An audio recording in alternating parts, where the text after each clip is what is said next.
this person's first tattoo, this and that. I always like to point this out. If anybody says like a tattoo doesn't hurt, they're lying. Welcome back to Obsessive Thoughts. My name is Lena, and I'm here today with Mike Sellmeyer. How are you? I'm doing good. So I've been tattooing for 3.5 years now. I've been in both settings, traditional like walk-in shop, and then I've also been in a private studio. Now that I have my own shop, I want to kind of merge those two together where, artists don't feel like they're giving up half their income to a shop. And then at the same time, like I want to build something in the community where people know like, oh, we can go to that place and get good art. It's easy to just get trapped in that loop of drawing flash, doing tattoos, marketing for themselves. We'll get into your portfolio in a second. The portfolio is always on Instagram now. Talk about that. What inspired you or made you take the jump of I'm gonna just do this on my own type of deal? Yeah, I think private studio is kind of similar to being a shop owner in that way that you're like more independent. Mm-hmm. Now it's just bridging that gap between, having a space for other artists to do the same thing and kind of follow your lead. A big thing with this space is not trying to just make $1 million off of the other artists here and their labor. Mm-hmm. I think that when I was deciding between going back to a walk-in shop or going to a private studio or opening my own shop where I was bringing on other artists, I think that came to mind of, is it really fair to give half of your income to a shop in this day and age when everyone is branding themselves? Everyone is putting together their own Instagram with their portfolio. I think that is so important to get the right clients in to really showcase your work and yourself. Because when you're spending hours with people here, you want to show that you're a good person, that you have stuff to talk about and relate with them. Your whole industry, I would say, is a very people-based industry, right? Like you have to know how to talk to people, make people feel comfortable. Like there's a whole dynamic of it that I feel like people don't address enough with tattoo artists. Like you can't really be like, you can be a jerk and like a recluse and stuff, but like that's not fun. We talked about that a little bit about how like it's not going to be an enjoyable tattoo experience at that point. Yeah, I don't like it when there's an artist that I'm going to and they throw headphones on. So I'm a yapper. I like to talk to my clients. Me too. And learn about them. Yeah, right. And like I said, it depends. Like you might not have like a veteran sitting down, right? Like you could have someone nervous who's like really excited about their first piece. And I feel like from a customer standpoint, it really does help. What has owning Green Casket Tattoo taught you that tattooing alone never could? I think that being at the first shop I was at, they were really closed off to anything outside of that shop. So conventions, networking with other artists, guest spotting. Ooh, yeah. And then private studio too. I felt like I was so focused on my progression and the experience that I could provide for my clients that I kind of ignored the community of tattooing. While I was building my own kind of community, I still was balancing that initial shops thing that they taught me of like everyone else's kind of competition, when realistically, we're all artists, we're all able to, this is a different age of tattooing too, where different people will go to different artists and get different styles. So I've been having a lot of fun networking with new artists and seeing kind of their experiences, how this shop can be different or kind of mirror some things that are really good in the community. So when you said competition, do you mean competition with other shops or individual competition within the shop? I would say more outside of the shop. I just, in any sort of medium, I don't understand people that like want to win all the time or be the best. Like we're all, like you said, we're all artists. We're all here for the same reason. Every artist I've seen, like you offer different things. You have different people who are your people. And you have other clients that are going to be more drawn to the other artists, Right. Can someone be average at tattooing and still become a successful artist because of their online presence? Yes. And I don't think that is...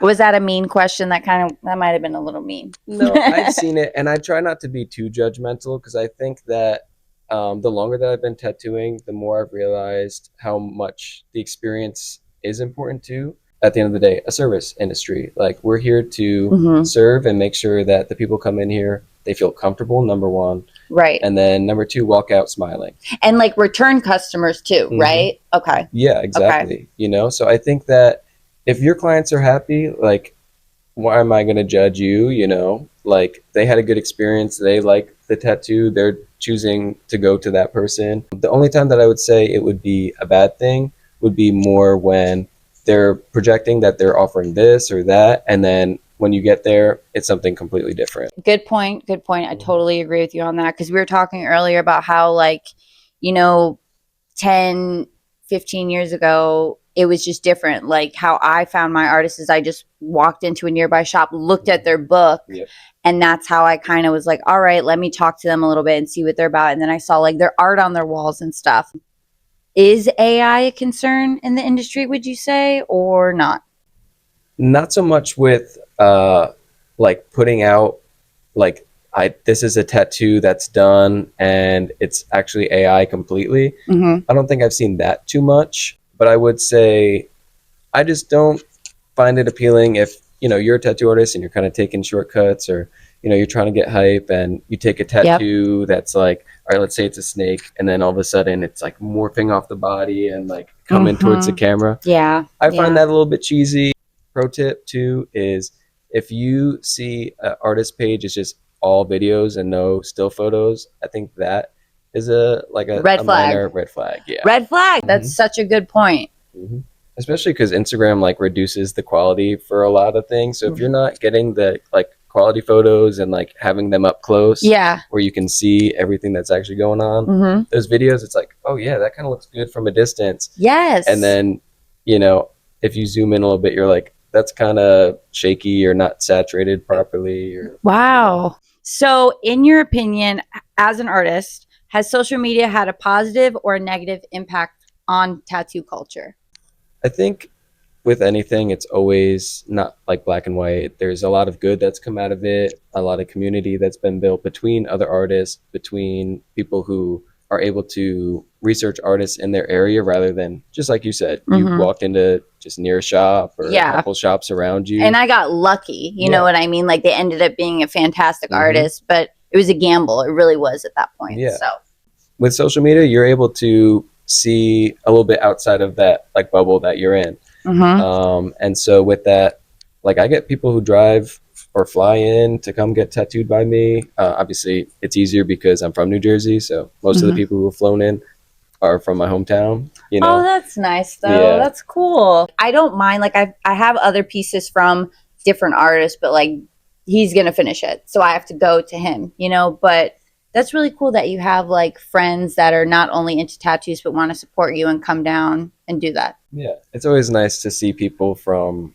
like back home that come in and get something. 'Cause I feel like I've evolved so much, especially since becoming a tattoo artist. Right. Right. Yeah. Side note, that really is cool that you have like the loyalty and not just like, oh, you're my friend, but like they actually trust your work as well. I mean, it took a couple years, but you know what? It's okay. We talked about that too, about the apprenticeship of like, I mean, do you want to tattoo somebody and risk it? Because like nobody's 100% right out of the gate. You know, like I showed you my apprentice tattoo, you know, so were you tattooing your friends in the beginning or were they just kind of given to you clients? I think I asked you that earlier. Yeah. So, I mean, I was new to Florida at the time. Like I pretty much moved down here. Before this, I was like an artist that was doing commission work and prints. So when I first came down, I was going out in public and I was drawing just to meet new people. A lot of people would come up to me and be like, oh, that's really cool. Like you're an artist. Like, oh, what's your page? Like, you know, do you sell artwork and prints and blah, blah, blah. And then so many people, oh, do you tattoo? Oh, do you tattoo? Oh, do you tattoo? And I had always had a vision, a little bit of a stereotype with tattooing. You know, in what way? I felt like tattooing is permanent and it's a level of art form that requires so much precision, so much like in the moment attention and dealing with people and everything. It's so different than any other creative process that you can kind of, you know, figure out along the way. Yeah. With tattooing and me being a perfectionist from the beginning, you know, I had kind of doubts of going in for that reason, like, any imposter syndrome that you deal with in Absolutely. life. Hmm. And then the second part of that being like, a little bit more of like a rough lifestyle when, I got A's in school mostly, tried to be, pretty chill and good, until senior year of high school, of course. Yeah, everybody. Uh-huh. That's a Yeah. everybody does that. Yeah. So So I feel like those visions versus then going in and doing it and then being introduced to the actual tattoo world and seeing like there's so many different walks of lives yeah, when it comes to absolutely. tattoo artists. And like we talked about how it's progressive now, and it's there isn't like that negative stereotype of like automatically being categorized as like a delinquent or whatever it may be. Like it really is an art form, and I'm so glad like as a culture we're accepting that now. Like normal people have tattoos. Like they're not all associated with, like I said, my grandma has this impression Mm-hmm. of me being some sort of hoodlum jail rat, but then she'll call me and she'll be like, oh, like I saw this beautiful woman at the grocery store and she had tattoos up to her neck and they were so beautiful. I just had to Mm-hmm. call and tell you that. I'm like, thanks, Grandma. Thank you for being open minded. I think I've seen so many more like older generations that have had colored hair, different hairstyles, like, different, like dressing different, and, obviously also having tattoos. Right. So I think that, this generation is having that impact on their generation as well. And everything's kind of collectively moving into that, that path of it's just customizing your character basically. It's like if you want to have Yeah. this color hair, have that color hair. Who cares what other people think? If you want to have artwork on your body, put artwork on your body. Has Instagram changed what clients expect out of tattoos? I think there's so many different paths that artists take on Instagram. There's like the song and dance that has been kind of popularized now too, of like all these skits and like funny like humor and everything, Right. which, I'm not gonna sing and dance, but I'm gonna. Are you funny? Are you a Yeah, funny I guy? think I Okay, have okay. Just a had to little bit of ask. humor. All right. Well, but that's not your shtick. You're not trying to like put on a show. You're just like, here is my work. Here I am. I think on Instagram mostly focused on that, but then I like to post myself. Like family is obviously super important to me, so I will post Agreed. that. I'll post different videos that show like what I like to do for fun that people can relate to, and a lot of funny things too. Like I'm always posting like my pets and other things that they do that's just crazy. But yeah, I think I like to surprise people when they're like, "Oh, he seems kind of normal," and they come in Right. here and then just telling crazy stories. And To you, they're telling you no, crazy I'm stories. I'm telling them crazy Good for stories. you. Yeah, Good for you. yeah. Humanize the Hmm. experience. Well, that's good to know because you're right. I feel like people kind of the lines get blurred between like showboating and like I'm the funny cool Hmm. guy versus like dude, I'm just an artist and Hmm. you pay me to do a service, so like that's what this is. You know what I mean? So I would be a lot more comfortable with somebody with your kind of like these are my pets. This is what I like to do versus like we're so funny here. You know what I mean? Like Yeah, it seems like they're trying too hard in my opinion. Just yeah. my humble opinion. Uh-huh. I'm laughing at this question. What tattoo trend right now needs to stop? I don't like to be one to judge different tattoo Mike has styles. made it clear he is not a judger. He is not a Yeah. judge. We're putting him on the spot. I mean, it's just, Mm. what do you think is kind of like played Overplayed out? out. Yes, played out. Yeah. I mean, luckily, I haven't been around for some of the like tattoo trends in the past that have been played out. Mm-hmm. I think a lot of the things that are quote unquote like overdone, a lot of it is just timeless, like, Right. everyone thinks of like butterflies and skulls and this and that. Like, you can do that a million different ways. You can always like make that cool and, it's recognizable. I don't want to say that I don't like cyber sigillism because I do it sometimes and I do see like the aesthetic version of it. Right. I think that when it's just like too scratchy and just like not readable, that's when I, you know, we'll try to adjust that. Like if someone sends me a reference and they're like, what do you think of this? And it's Mm-hmm. just like a bunch of just lines and chaos. Yeah, you're like Yeah. I don't see the vision here. It's Because not. yeah, like I love a grungy style. I love texture. I love, you know, line work that has different line weights and, gives different effects.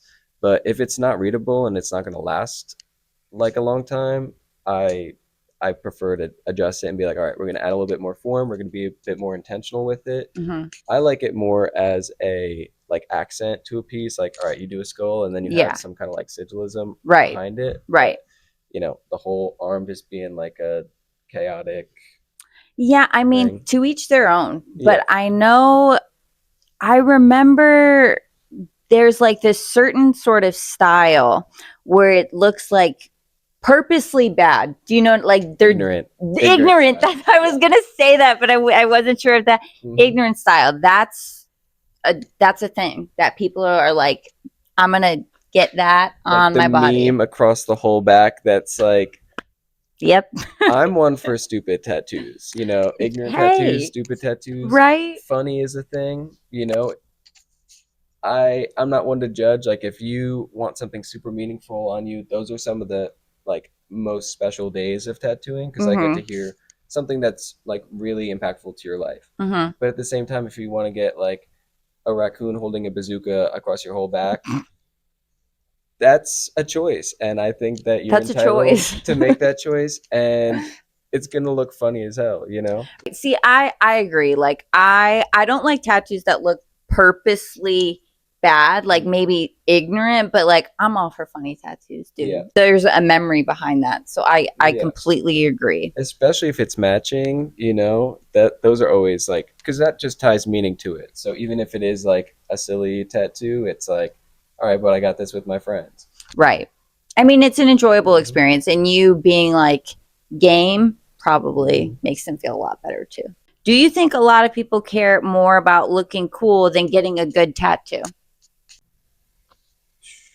In terms of like, they just want to get a tattoo to get a tattoo. Yeah, like someone walking be like, I want a whole sleeve right now because this girl really likes tattoos type of thing. I mean, and I'm not saying every tattoo needs to have meaning, but like, are you just trying to be cool? You know what I mean? Most of my clientele is between like 20 and 30, so Mm-hmm. I have a lot of like, clients that are in that influential stage where Right. they would get that, Mhm. for that reason. Yeah.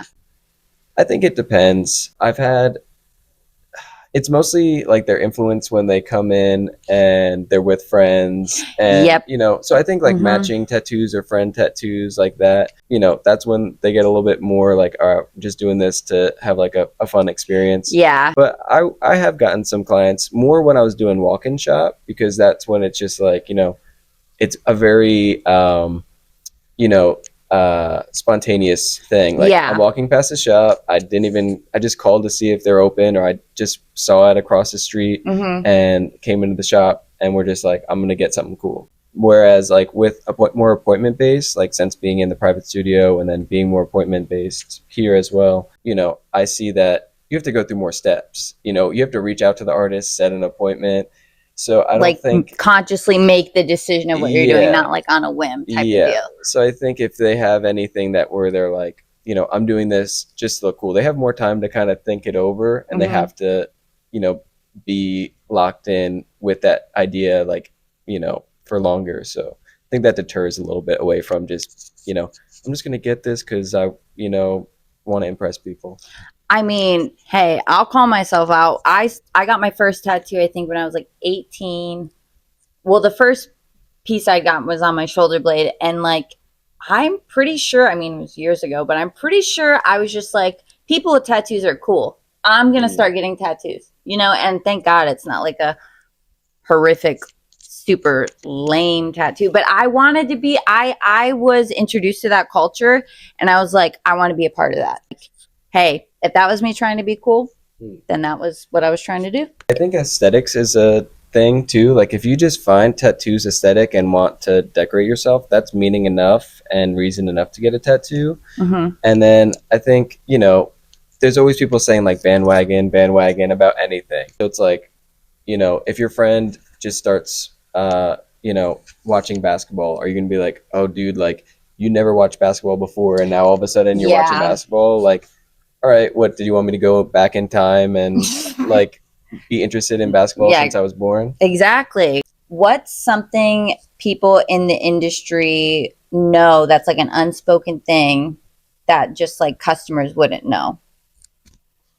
Like a if you know type of thing. That women sit better for tattoos than men. And I'm pretty sure that's not like a secret. Like if you have any experience in the tattoo industry, it is what it is. And we're not saying, being sexist. It's just that's I would say a fact. Like in comparison, have you had a situation where like a guy completely like falls apart like 2 hours in? Like have you ever had someone tap out? I bet you've never had a girl tap out. Yeah, no, I haven't. I have had, like, it's more based on time. I think I'm a light-handed tattoo artist. I do a lot more like soft kind of pieces. Use thinner needles with that. Like, it penetrates the skin a lot Yes. easier, so you don't need to be like drilling it and everything like that. So that on top of like yapping and distracting them, a lot of my clients can sit for 6 up to like 10 hours. Yeah, so I think that I did have one guy that was going through some serious pain. It was his first tattoo. He got like a whole quarter sleeve, and it was back to back days. So we did like the line work and the shading the first day, and then the second day we went in with color to fill that in. Yeah. And the first day, the first tattoo experience that he had was like right on his knuckles because he did like hand up to elbow. And from the jump, he was like, okay, yeah, this is way different than I. Yeah, it sucks getting a tattoo. Yeah. I mean, yes, there's like a therapeutic, meditative, whatever mindset, but it hurts. Every time I'm about to start a session, I regret it. And back to back, like a day in between, that is horrible. Like you're already just so tender there, and then to go back into it, it's not fun. So I commend him for he did 8 hours the first day and then like 6 hours the second day. That's crazy. He was making some crazy noises and fighting for his life, but he sat through the whole thing. Because I know this one friend of mine, she was out of town, I think like in another country, like in South America, and she got her whole back done. And it was like essentially back to back sessions. Her shoulder blade, she was like, and she has like something on her head done, and she was like, oh my God. That was insane. I have been done with the session and I have like a fever, like a low grade fever. The physical strain it takes on your body. So good for him. Good for that guy. Was he happy with it at the end? Oh yeah, he loved it. So it was worth it. And, he had a big sigh of relief at the end. Yeah, that's always the best. The last cool wipe down, you're like, and the machine's off. You're like, all right, I did it. Do you think artists need to say no more often?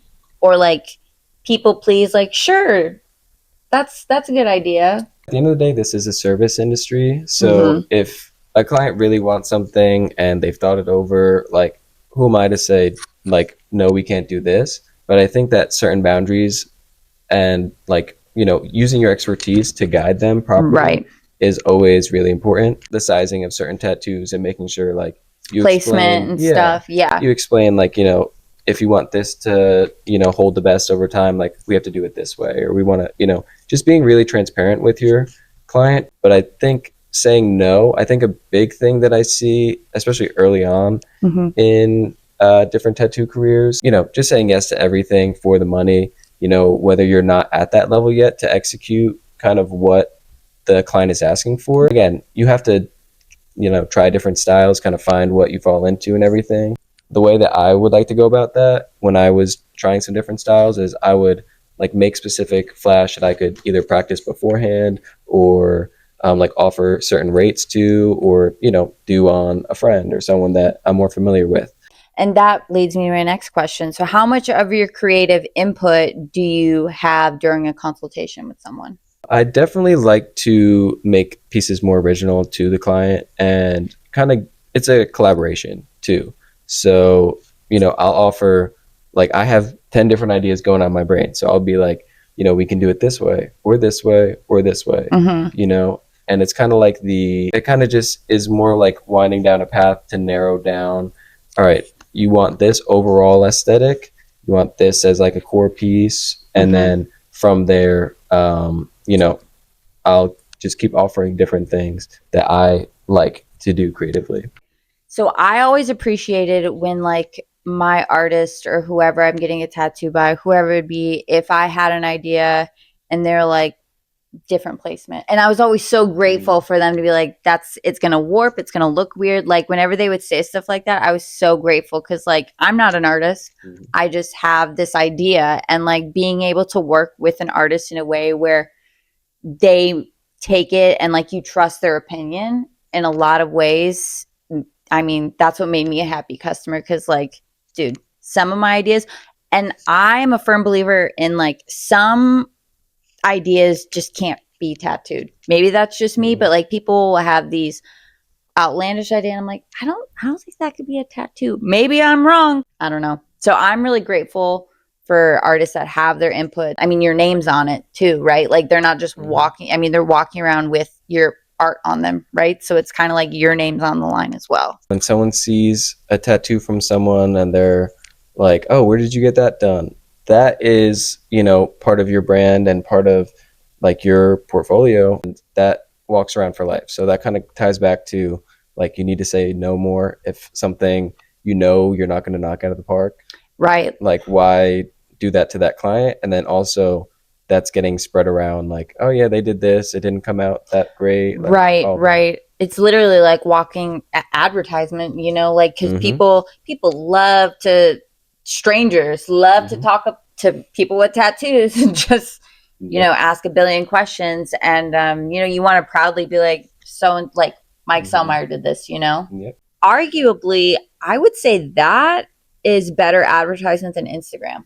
The word of mouth in the industry is never going to go away, in my opinion. Because like if I see a tattoo on somebody in like a not creepy weird way, I'm like, dude, I'll compliment it. You know what I mean? And then they'll get pumped and they'll be like, oh, like, and they'll want to plug in their artist name. From my personal experience, I've seen that like word of mouth has been huge for my own business. And it's so funny to see like, I'll tattoo this person, which will lead to this person. And then the chain just continues. Right. When I first came here, it felt so big. And then you really notice how like small of a community it really is and how many people like really know each other here. Oh, yeah. So especially with that, like in this area, word of mouth is huge. Oh, yeah. I'm glad that you kind of look at it both ways where you're like, I have the people that are like riding hard for me out there and then like the whole word of mouth because I trust my friends. Like if I like their work, I'm going to trust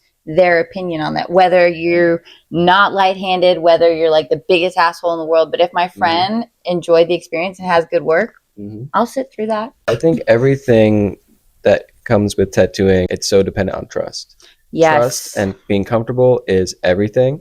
I think when it comes to social media, that's why everything that you post, everything that you do on social media is supposed to like brand yourself and showcase, what kind of person am I? What kind of work do I like to do?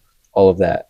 So I think that is the power of social media is you can, if you do it effectively, you can get across to eyes that, you wouldn't have met in person or that don't have like a chain, connection to someone directly. But with social media, you can kind of form new chains just more like, naturally or organically like that, that you wouldn't be exposed to necessarily in person.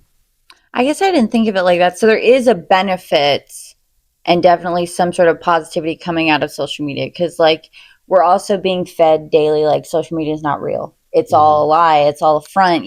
Everyone's putting their best self out there, but you're right. It's a brand. You are selling, you're promoting yourself because like I said, I mean, it's a better way to network, I guess. I mean, even out of state, like somebody could fly down here just for your work. It doesn't have to be like a local, like friends and family sort of deal. Yeah, 100%. And it's again, all dependent on, are you able to build everything when I post and I'm like kind of tailoring my page, I am thinking those things. How can I build trust and show like my personality and like, reasons for people to kind of connect with you. Like that's what social media is supposed to be about, is connecting with people. And if there's something that I post that someone else finds funny or they relate to in some way, it just opens that door for a deeper connection than just, all right, I post this like picture of my art. Like I Right. think the experience and the person that, you get tattooed by, and then the client, like that's a sacred bond in my eyes. So I think that like opening the door for that, like relationship building, is also really important on social media.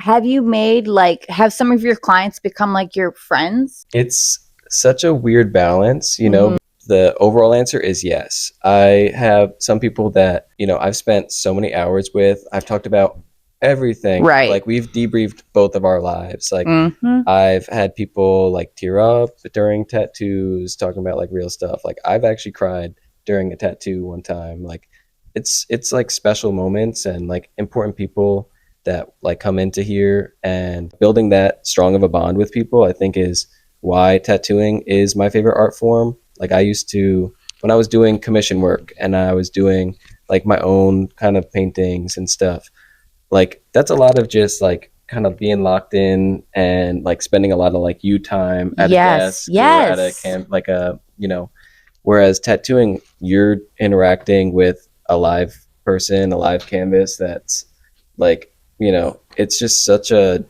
special experience. I love the culture and the industry of it so much.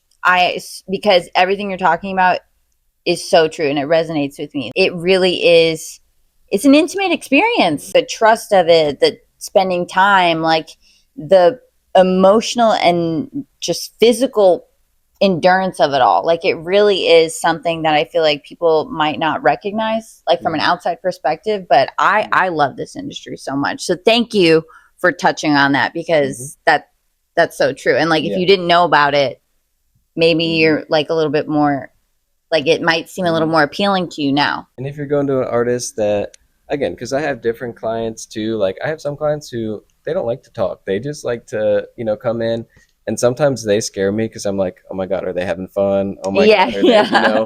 are they having a good experience? Do they love the tattoo?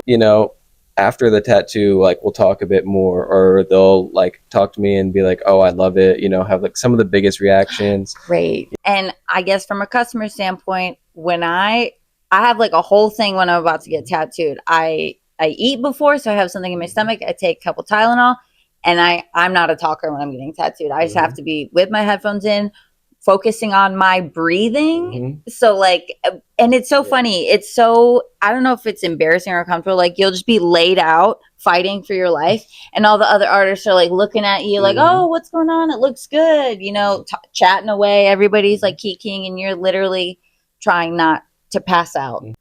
Not personal if we're not talking from a customer standpoint. Like it's not anything bad. Just so you know. Exactly. And it is like, for me, it's a therapeutic experience. Sometimes it's for the fun of it, whatever. But like for me, if I'm doing this for like, because I can sit for maybe 6 hours. I'm not a hero, but like it really is, it helps you so much. Like you have to focus on your breathing, you have to focus on being in the present moment. Like it really is, there's something so therapeutic about it that I know other people in the industry have related to. Don't be upset if we're not talking. It's not you, it's not personal. Just bums me out. I know. I No, wanna, I know. I want to hear all your secrets. Just trying to hang out. We're just trying to hang out. What's the wildest thing that's happened while tattooing somebody? Everybody's got a story. What's yours? I wouldn't say I had like anything, like I've never had anyone pass out, which I think I pat Damn, myself on the back. I was waiting for like a pass out Yeah, story. yeah, no one like had anything that crazy go on. I'm trying to think of, I would say I've had more just like people getting crazy tattoos. Yeah, I don't know if I should call anyone out specific. The story or the tattoo, however you wanna do it. You have the floor. Well, I think there's funny ones, and then there was one that actually I do have kind of a crazy story with that. Like I had this one dude who came in when I was at the walk-in shop, and of course we all like take paperwork, make sure that the people are 18, that they and it also just gets your like medical history of Right. anything that can impact the tattoo. Mm-hmm. So guy came in and he was like a little bit like, I don't know, like on edge. It seemed like he came up to me and he was like, I want to get a big bat that goes like all the way around my neck. I was tattooing maybe like 6 months at this point, but I was like, that's kind of cool. I like Yeah. doing a lot of like dark stuff, skulls and bats and spiders. Did you do it? So I didn't end up doing it because, I was drawing it up and I was like, all right, here's the form, just fill this out. And then he's like, I kind of like look over and check up, make sure he's like, comfortable and everything. And he's just kind of like looking at it. And then I noticed he like put it to the side of him. And I was like, this is going to take me probably like 45 minutes to an hour to draw up. Yeah. So I, stopped. I'm like, I don't want to just draw this up for nothing. So I went up to him and I was like, hey, are you having any trouble with the form? And he was like, yeah, I'm just not filling it out. I was like, yeah, it's just to kind of protect us. It's to protect, the shop and make sure that we know, like, if you have anything that can, impact the tattoo that we need to know about. And then he's like, all right, kind of looked at it again. I went back to drawing it up. And then, he ended up filling it out like really sloppy. And then I was like, all right, I just need your ID. And then he's like, I'm not giving my ID. So I was like, do you just not have it or what? And he's like, I don't have it, but he was fighting me on it. And then all of a sudden he pulls out his phone and I notice it's from Gun Club. It was his mugshot and his like arrest record. And that's what he was using for that. So I scanned it. I was still down to do the tattoo. So I think That's so funny. I think when I scanned it, it said that he still had an active warrant. So I think he was on bail trying to get, Yikes. but he ended up like just like leaving. So that was probably for the better. That's a great story. That's crazy. I'd be sketched out like, dude, like it's a liability thing. Like we're not just in someone's garage. Like we're a shop, So that's crazy. I mean, having the nerve, good for him. He's like, here it is. This is my identity. That's a good story. Yeah, I don't know if it would get you past TSA, but no, he's not going on a plane anytime soon. But he could have gotten a tattoo that day. You would have done it if he was like, all right. I mean, it had his age and it had his like full legal name and a picture of him, so I thought it was good. And then I showed my mentor at the time, and he was like, "Seems like it works. Seems legit. Yeah, let's do it." Like, yeah. And now people know they can do that. Yeah. So anyone who's out on bail, anyone, bring your mugshot. Bring your mugshot, and that'll qualify as identification for a tattoo. Yeah. The more you know, right? Who is a client you'll never forget? Like, what's one of your coolest stories that like really has stayed with you throughout your career? I guess I touched on it before. I would say actually a better one is my mom. So I first came down here when my mom got sick. So like that was the whole reason I came to Florida, and I was staying with her when I was kind of figuring out what I wanted to do next with life too. Like she supported me all through getting into my tattoo apprenticeship and working those long hours and days and everything. So luckily before she ended up passing, I got to tattoo her I think like 4 times. And so, really? Yeah, it was always a special session when she was coming in.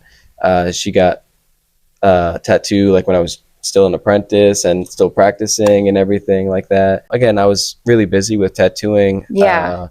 Sometimes, especially like first starting out, you're working a lot of long hours. Mm-hmm. So, I wouldn't say I saw her like less and less, but she just knew when to stop in certain times. And I think it was like maybe like 3 weeks before she got put onto hospice that she came in just randomly, didn't even text me or call me. And she got like a little tattoo on her finger of a peacock feather. So that was like, just like a really special moment that I look back on all the time, Yeah, that's like the best story I've ever heard. I love that. That really was like, and I'm sure you have those memories now. Like that's awesome. And I don't think any other story can top that. I think that was the best answer that anybody could ever give. What are you still trying to improve at? I think that with tattooing or art in general, like you always want to push your art more. So I think that like I like to do a lot of kind of like, just flash pieces and pieces that are like reserved to this part of the body or that part of the body. And Oh, so you have specific pieces that are meant to be placed on certain places, like on the body? yeah, I definitely do that. Try to make the pieces like flow with certain parts of the I've body. never Yeah. had an artist like say that or have Mm-hmm. those type of pieces. That's so Yeah. cool. I Yep. didn't even know that that was Yeah. a thing. So I think always working on new ways to kind of like play with that to make, certain shapes that really complement other things. And then another cool thing is I've been doing a lot of like patchwork sleeves on different clients, Mhm. and some of them are filling up. So we're kind of looking at different ways to tie things together. And I think that's where I'm making a little bit more like unique strides with that of Yes. like, kind of doing some blast over with that and having some cool different things that you don't see all the time work to tie different pieces together. What is like an area of the body that you like just started out doing, like making pieces for?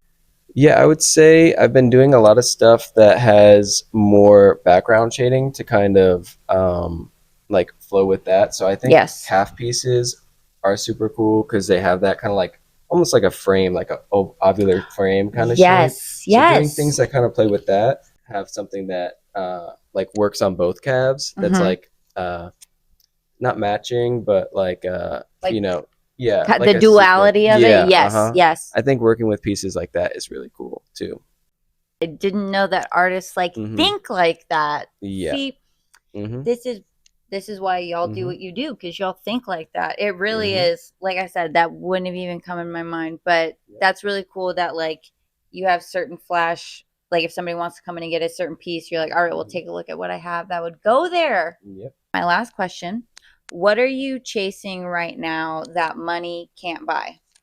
I think everyone's always chasing some sort of happiness and like rediscovery of themselves. So I Yep. think that just learning more about myself, more about like why I do the things that I do, that relates to art, that relates to, overcoming every good, bad part of yourself, just figuring out, why am I doing things this way, being intentional and, being the best version of yourself. That's all I think that this journey is about is constantly redefining yourself, growing as a person, learning as much as you can about yourself and the world and just having fun, meeting good people. So I think those are all the important things in life is, the relationships that you build with people, which I get to do on a daily basis with people for hours of all walks of lives. And then, I get to go home and be like, all right, now who am I? Where can people find you on Instagram? What's your social media handle? So we're located here in Boca Raton, right like 5 minutes from FAU. And the shop page is Green Casket Tattoo. And then my personal page is mike.sellmeyer. Thank you so much. So if you ever just want to get a tattoo or make a new friend, Mike's your guy. Really Thank you. quick. So what is your favorite style? Like tell the people a little bit more about like what your style is, like what your specialty is, I guess you would say. I think that I like to balance different kind of elements. Like I like a lot of texture and detail, but at the same time I want the tattoo to hold up well over time. Mhm. So I'm constantly balancing that of having like a nice like dark grungy style. I could tattoo skulls every day, bats and spiders and all of those things every day Mhm. interest me. But I like to find different ways to uh, make it where like you can read it from across the room, but then the closer you look at it, the more like little intricate details or shapes and stuff that you see. So I think anything that has like good high contrast, more on the darker side of like subject matter, Mhm. and then just allowing that detail to kind of really enhance it. I love doing everything like that. Do you do color tattoos or all black and gray? I mostly do just black and gray. That's what I prefer to do. I've done some color here and there, but I find more enjoyment, doing black and gray. I mean, this is just my personal opinion. If I could go back, I would do all black and gray, but I'm here now, so I kind of got to stick to. And I'm not hating on it, but like I personally love the black and gray style. Yeah. I think it's so sick. So Yeah. But yours have healed up great, so I put you sunscreen can't on them. complain. I take Yeah. care of them because Yeah. there really is a maintenance to them as well. People, like if you have colored tattoos and you want them to last, sunscreen is your best Hmm. friend. Just always take care of it. It's an investment. You know what I mean? Hmm. Like you're putting money Yep. into it. It's going to be there forever. Take care of it. Do you have Yep. any advice or tips for anybody? Give advice for someone who's just starting out as a tattoo Hmm. artist and then somebody who It's like looking to get a looking tattoo. to get their Yeah. first tattoo. If you're just starting out tattooing, you have to, really be committed to it. I think that being fully in love with tattooing, constantly trying to improve, like constantly, like just perplexed by tattooing and how much there is to learn and how much that you need to get better. If you're not like completely in love with it, it's gonna just become like something that you do. It's gonna be like any other job. I think too, like I've touched on a lot throughout this podcast, is connecting with people is so important. The Yes. experience that you provide to your clients, that is not just something that benefits them, makes them feel comfortable, but I personally have gained so much from the relationships I've built that makes me so excited to come in every day, catch up with people that I haven't tattooed in like a few months, or like do someone's first tattoo, do something that is like memorable or like really meaningful to people. You just have to be versatile and be able to talk to and connect with a bunch of different people, and just constantly be learning, constantly be pushing your craft. For someone who is looking to get their first tattoo, definitely Yes. research the people that you're going to. Don't just do it on a whim. Like, we again live in this age where you can see the person's work. If you do just end up going into a shop, ask to see their work, ask for their Instagram, ask to see their book. Ask questions. You Yeah. know what I mean? Again, I don't know why I keep interjecting my own Hmm. personal stories in it, but like as a young girl walking into a shop of like all these dudes that looked like they were all tattooed, I felt uncomfortable asking Hmm. questions and like, giving my input. So Hmm. like really make sure you say what you want to say and like ask the questions you want to ask and don't feel like embarrassed or uncomfortable about like if the placement's not perfect, ask him to Hmm. redo it. You know what Yeah. I mean? Like Hmm. that would I mean I'm not giving advice here, but that's what Yeah. I would No, say. 100% Like agree. advocate for yourself. And if you feel uncomfortable, if you feel like they're being weird or creepy or they're not listening to you, walk out. That's it. I don't care, if they have the stencil ready. If like you're not 100% comfortable and ready to go and down with the idea, the placement, the artist that's doing it, you know, just leave, because this is something that is permanent and you don't want to regret it over not speaking up for yourself. Couldn't have said it better Hmm. myself. Yeah. Well, thank you so much, Mike. So come see Mike Sellmeyer down at Green Casket Tattoo at Green Casket Tattoo. That's your Hmm. handle. Yep. All right. Well, we'll definitely be coming back. Yep. Thank you so much. All right. Thank you. See you guys next time on Obsessive Thoughts.